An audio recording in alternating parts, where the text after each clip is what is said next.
So listen, Halloween, I get it. You're old. It's been a while. You know, you've been through a lot. You're long in the tooth. But when it comes to something like a Halloween show, I'm gonna need you to try a little harder, just to sync up that sound in that video just a little bit better for a little bit longer. And oh, here comes Dave. Act natural. Act natural. Scott, I'm gonna...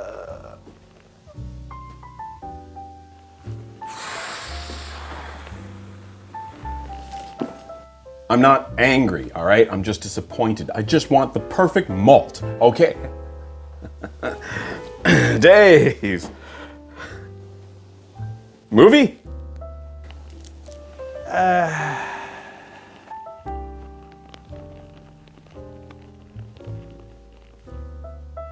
I mean, it's so hard to clean you. You know, I never want to make popcorn in you anymore. We never talk. I'm gonna take a leak.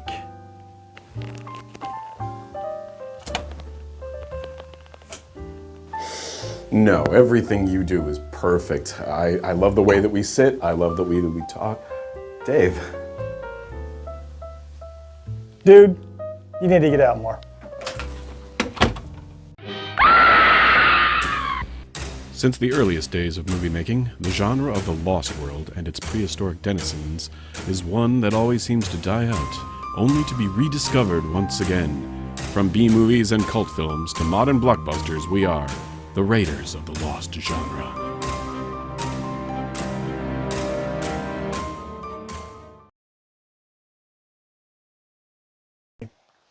Hey, Dave. Hey! Guess what? Yeah, what? It's time to return to a land of old friends. It's time to go back to that place that has brought us so much joy already. It's time to take a trip to King Solomon's Mines via Golden Globus, Canon Films, who brought us such treasures as Firewalker. I was gonna say, we don't say that name anymore. However, it does again have John Rhys-Davies. Okay.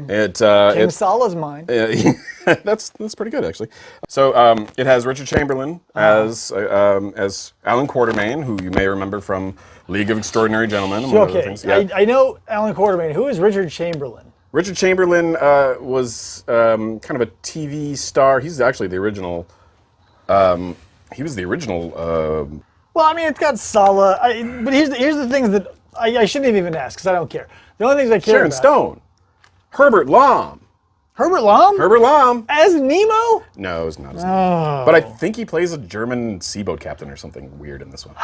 Okay, so, okay. It's getting crazier and crazier. So last time when I was like, Canon's never done me wrong, they did me wrong. Yeah, they did us really wrong. They kind of put us over a barrel and did us wrong. So, I don't want to get excited because you're telling me a lot of excited things. Right. I'm not going to get excited because we've seen that go wrong. True. However, the good news is it did well enough to warrant a sequel, so that might be a good sign. Okay. And Sharon Stone. Yeah. I mean, I don't think she takes her clothes off. I'm pretty sure this is PG, but still. Right, but the Golden Globe is, how are they going to, okay. All right. Are we ready for this? Yeah, we're ready. All right, okay. Ready? Yeah, let's do it.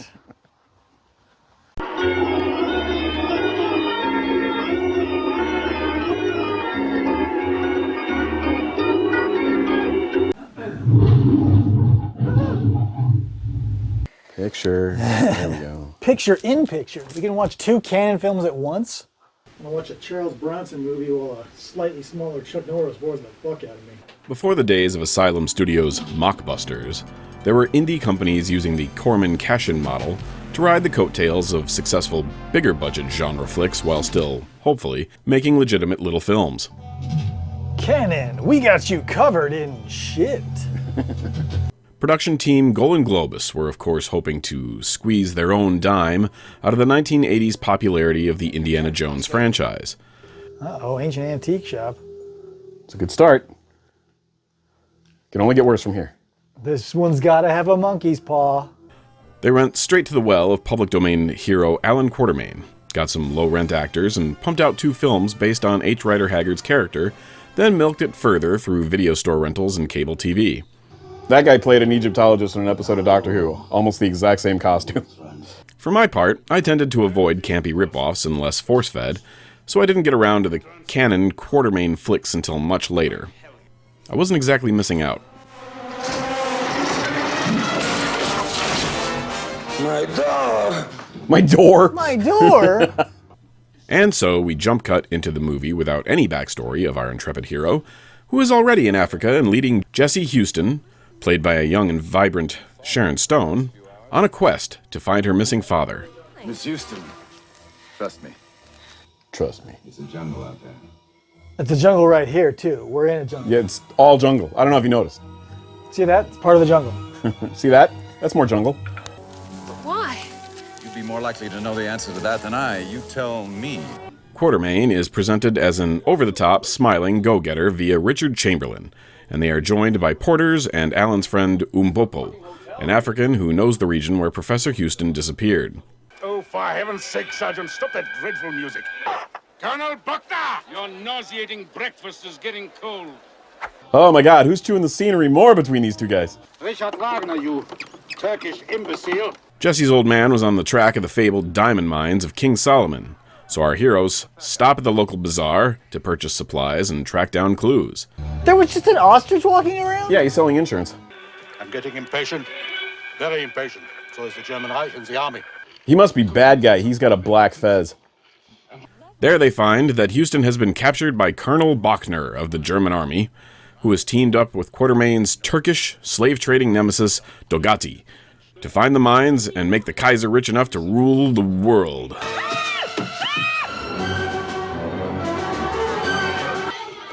Uncle Indy, please come home. Can you spare a Quatermain?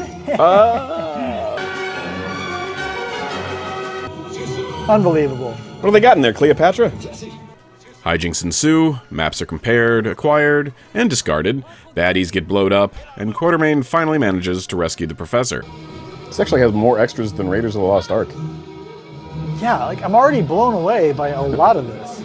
50% off if your father has been recently murdered and you qualify.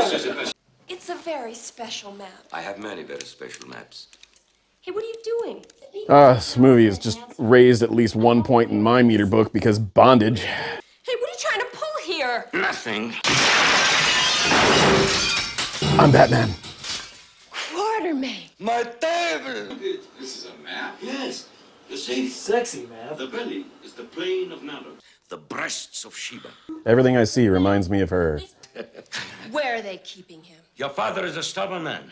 That's what's kept him alive.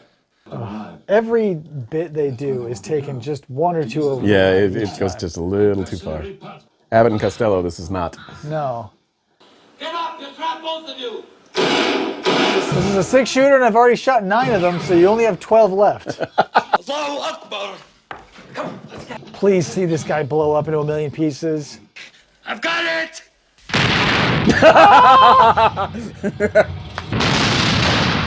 Pressing on to beat the Germans to the prize in the name of the injured Professor Houston, our main trio tries to waylay the Colonel's army train and then hike on to the dark interior of the mysterious African continent. Hey, Sharon, er kommt. I love that shotgun thing he's got. I know too. Hey, sehr gut, Junge. I'm proud of you guys. Who is he, Bugs Bunny? No, Bugs Bunny was smarter. Very good, guys. Yeah. You know what he is? He's Chuck Norris if he could act, but not throw a punch. Oh my god.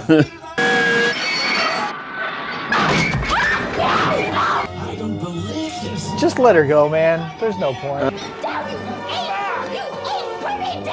I don't know. You gonna let go of that ass? Oh, here you go. You got a loose Quatermain over here. I'll hammer him back into place. Here's your problem. Ow. Oh, Whoa. I hope he was wearing a cup. Look how smooth that track is. Isn't that Amazing. He's not bouncing along. Why, it feels so episodic. If somebody was looking at this going, where did Raiders of the Lost Ark get its inspiration? Oh yeah, that's right. Cereals? Then yeah, it should. And this definitely feels like just one cereal after another. It must be a mail plane. Did you see its little balls? Oh my God. Sorry, folks, I don't know how it works. The green screen's out of control. Along the way, they encounter various tribes, often hostile and invariably hungry for human flesh. Wagner is the greatest composer that ever lived. You mean he's dead? Of course. Allah be praised. Oh my God.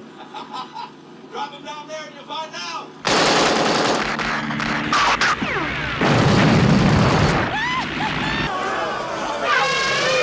Okay. A herd of stock footage. Look. Everything I see reminds me of her.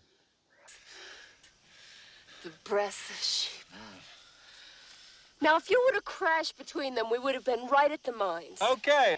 Crash between yours. Quartermain! Quartermain!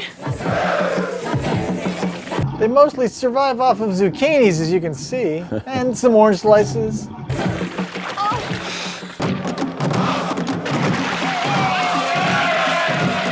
Hey, is anyone else seeing this? Like, If the bulls are rocking, don't bother knocking.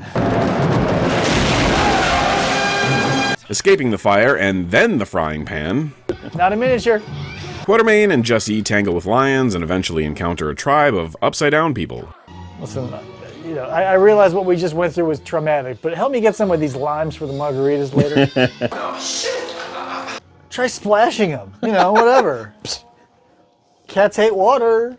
How are they on vegetables? Oh yeah, put a zucchini behind them.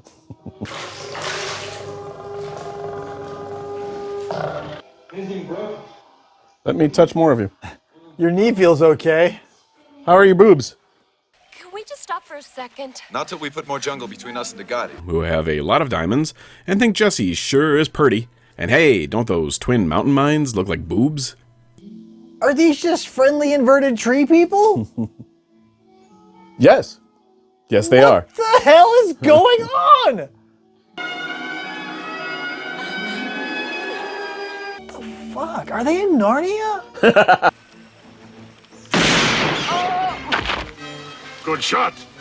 Unfortunately, he was on our side. Spider tribe, does things that are totally contrived.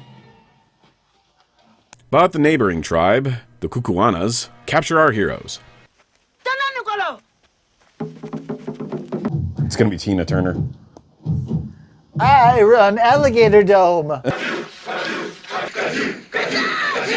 Ugh. Tina Turner's had some better days. Yeah. This is actually the best performance of the whole film. I think so.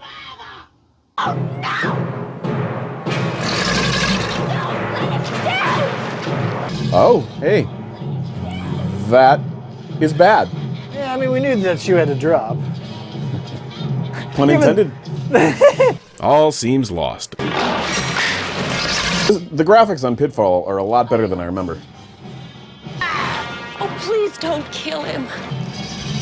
Hey, hold up. Until Umbopo shows back up and fights the Kukuana's evil priestess Gagula and her champions, asserting his right as the tribe's exiled former leader.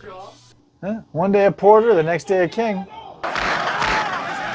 About that time, the Germans start killing everybody. Gagula drags Jesse into the mines to sacrifice her for power or something. Finally, just kill her. Her shorts got shorter. They're gonna throw her into Mordor? You know, I like a hot hat like anybody else, but this is ridiculous. Dave, they're fake boobs. Nice. And the German army gets swallowed by quicksand. Stop thinking, that's an order. Bachner and Dogati's rivalry comes to a head, after head, after head. Old Turkish invention. Mithril. Made by elves. Old Turkish invention, Kevlar. Okay. Quatermain rescues Jesse from death by lava, and everybody goes gaga for the lost treasure of King Solomon and the crystallized body of Queen of Sheba herself, who bears a more than passing resemblance to our heroine. When I saw you, I knew I must return.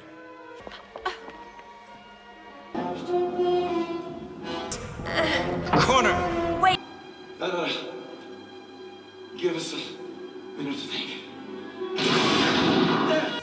What?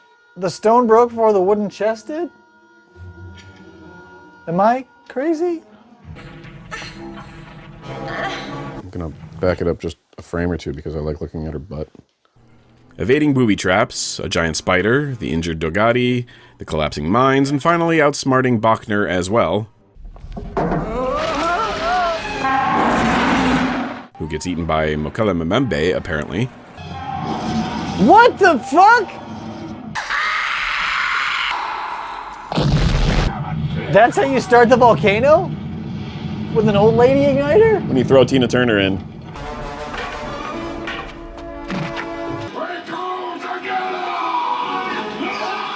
Like milk and cookies.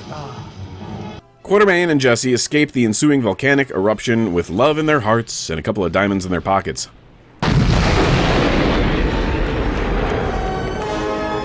And then this bit goes on for about 12 seconds too long, and there we go. Priceless, irreplaceable treasures lasting for thousands of years, and one white guy seems to fuck it up. Every time. Do not feel saddened that you leave without the diamonds. Thanks for nothing. Here we are, dirty and back where we started, poor as shit. And it's a gated community? Golan Globus's Canon Group Films had been making mostly low-budget action movies since the 1970s, with varied success. Hey! Motherfucker! In the 80s, they went on to discover Jean-Claude Van Damme, create the ninja movie craze, kept Charlie Bronson and Chuck Norris relevant, eviscerated Superman 4, and somehow managed to become the largest indie movie studio in the world. Your beard is icky. With tongue firmly in cheek, they hired the usually serious-minded TV miniseries star Richard Chamberlain as Quatermain, and tried to get Romancing the Stones' Kathleen Turner to play Jessie. Hey, not only are they stealing diamonds, they're fucking over here. Anyone? In the confusion, they got then-unknown actress Sharon Stone, who still reportedly bitched her way through the shooting like a diva.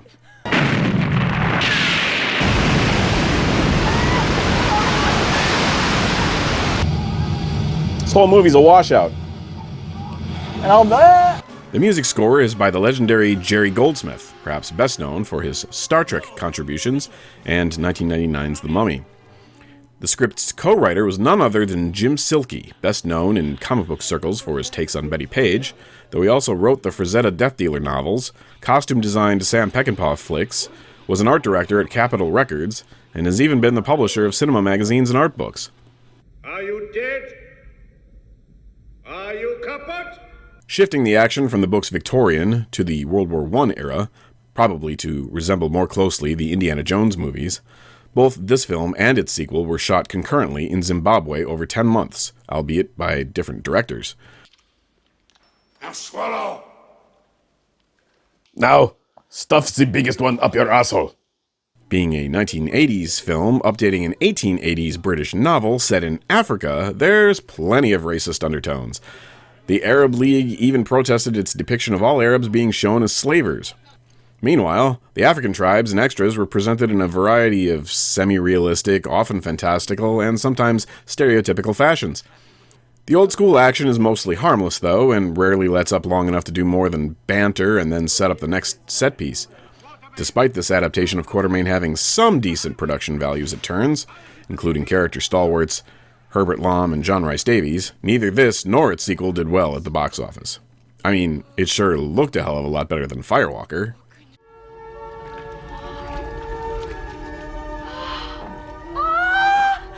I still feel like this should be Michelle Pfeiffer.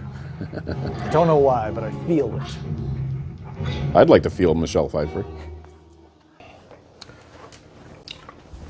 Whoa! Who knew he could be so suave? King, Solomon's Mines, one of a multitude of versions of this film based on a book by H. Rider Haggard, starring that guy whose name I keep forgetting. I want to say Great Aunt Clark, but that's not it. What's his name?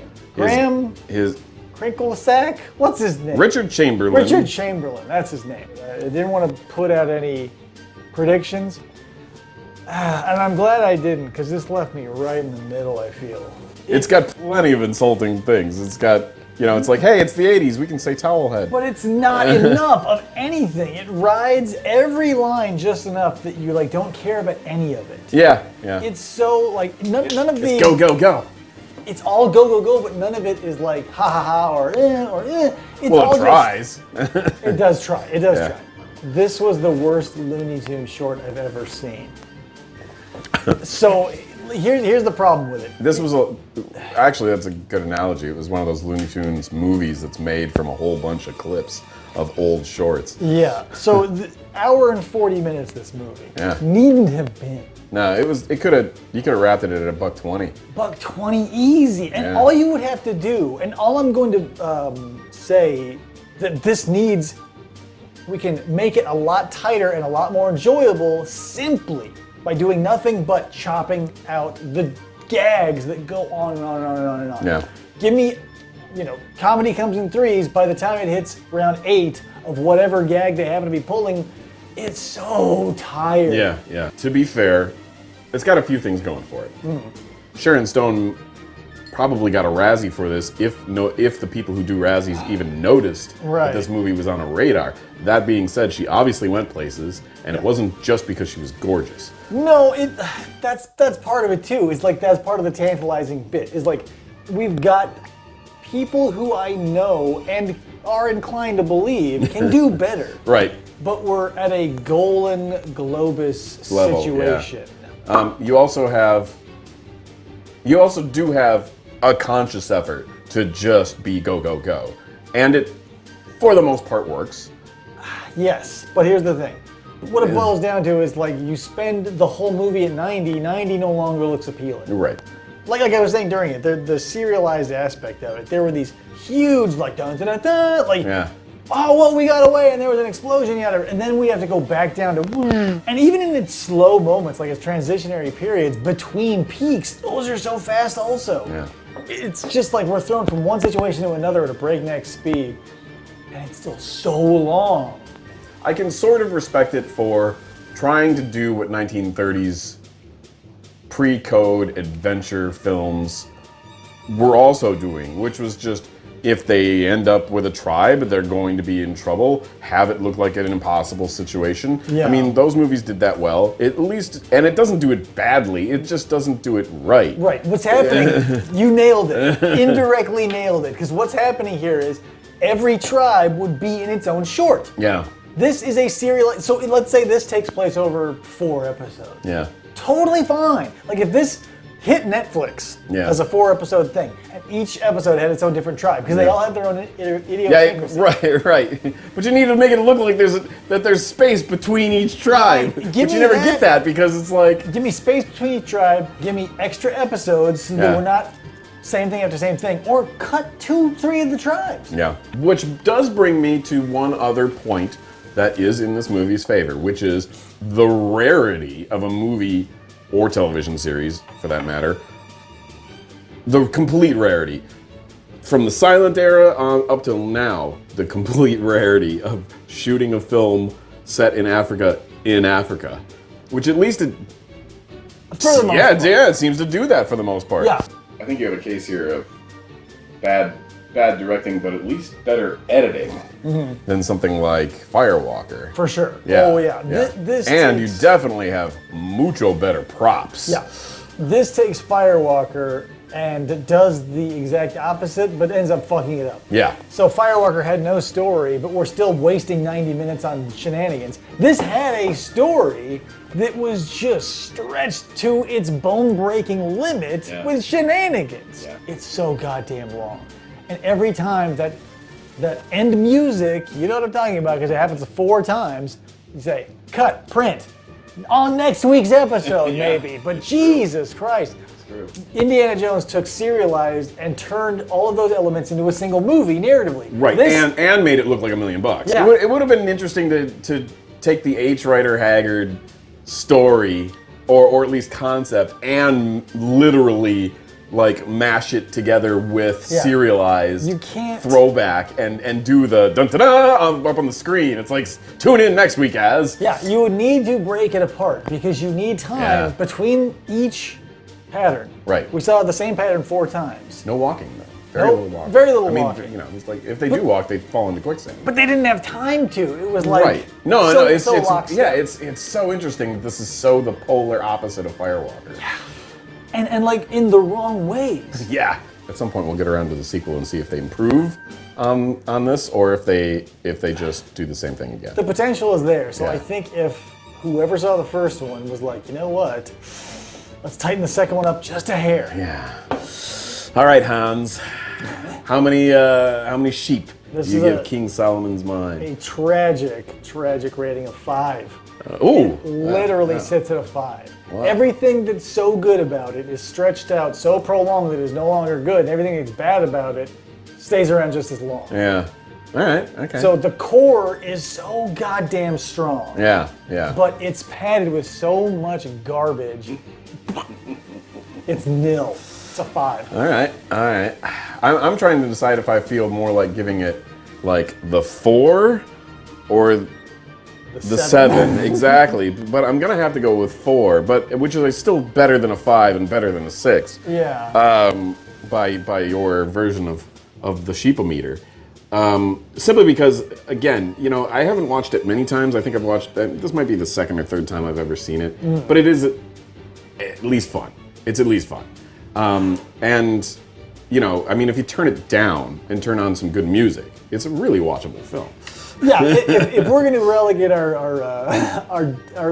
the way that we're going to judge these things is without sound, and if I don't have to pay attention to it, then yeah, it's a 10. All right. Well, that is King Solomon's Mine. So, yeah. Unless they open a chain, I don't think I'll be back.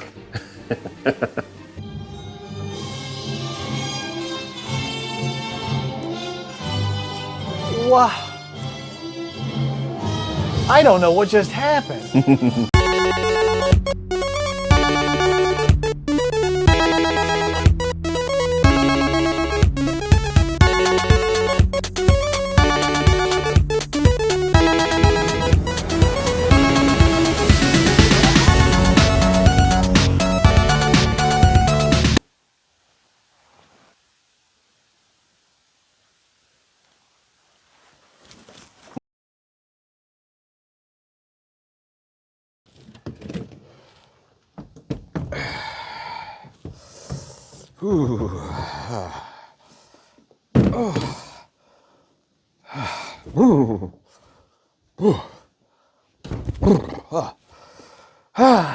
Back from sabbatical.